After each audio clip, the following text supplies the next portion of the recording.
ओम जयंती मंगला काली भद्र काली कपालिनी दुर्गा क्षमा शिवा धात्री स्वाहा स्वधा नमोस्तुते। कार्तिक अमावस्या का दिन भारतवासियों के लिए खास होता है। कार्तिक अमावस्या को दीपनीत अमावस्या भी कहा जाता है और इसे ही हम दिवाली भी कहते हैं। कार्तिक अमावस्या का यह दिन सभी के लिए खास है क्योंकि इसी दिन हम दीपावली पूजन, गणेश लक्ष्मी पूजन और काली पूजन करते हैं। पौराणिक मान्यताओं के मुताबिक जब राक्षसों का उत्पात बढ़ गया और उनके वध के लिए कोई रणनीति सफल नहीं हो पा रही थी, ऐसी स्थिति में भगवान शिव के तीसरे नेत्र से मां काली की उत्पत्ति मानी गई है, जिसे मां गौरी का रूप माना जाता है। काली को कालिका, सती, शिव शक्ति, श्यामंबिका, महाकाली और भद्रकाली भी कहा जाता है। मां काली का संबंध महाविद्या, शक्ति, दुर्गा और पार्वती से है। इनका निवास स्थान शमशान माना जाता है और ये अपने हाथों में अस्त्र के रूप में खड़ग, खप्पर, मुंड और वर मुद्रा धारण करती हैं। इन्होंने रक्त बीज, नरकासुर और अंधक नामक राक्षसों का वध किया है। इस संबंध में विशेष जानकारी श्री कालिका पुराण और दुर्गा सप्तशती के 8वें अध्याय से प्राप्त की जा सकती है।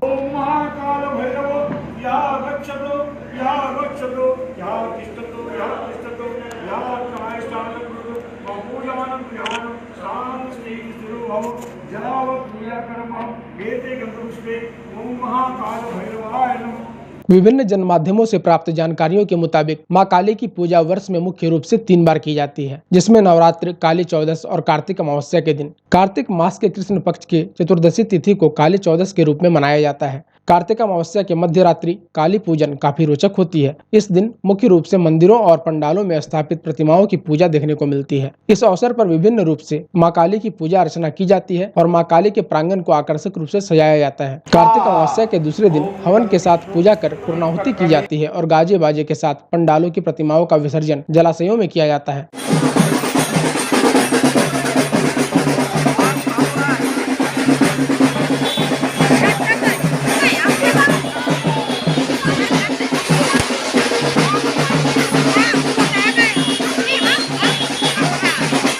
तो आइए इस संबंध में विशेष जानकारी ज्योतिषाचार्य दिनेश पाठक से लेते हैं। रक्तबीज को विनाश करने के लिए जब तक काली नहीं आती तब तक उनका विनाश नहीं होता, क्योंकि रक्तबीज नाम ही है रक्त और बीज। रक्त जितना भी भूमि पर गिरेगा उतना ही राक्षस होगा।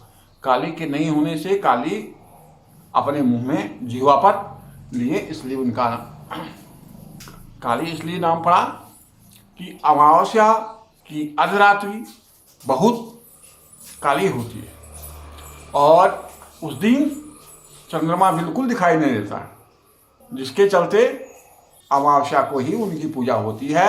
इसलिए रक्तबीज की विनाश के लिए काली की उत्पत्ति हुई और अमावस्या को ही जब सूर्य चंद्रमा एक ही राशि पे आते हैं तो उनकी पूजा होती है। दुर्गा सप्तशती के 8वें अध्याय में ये वर्णित है।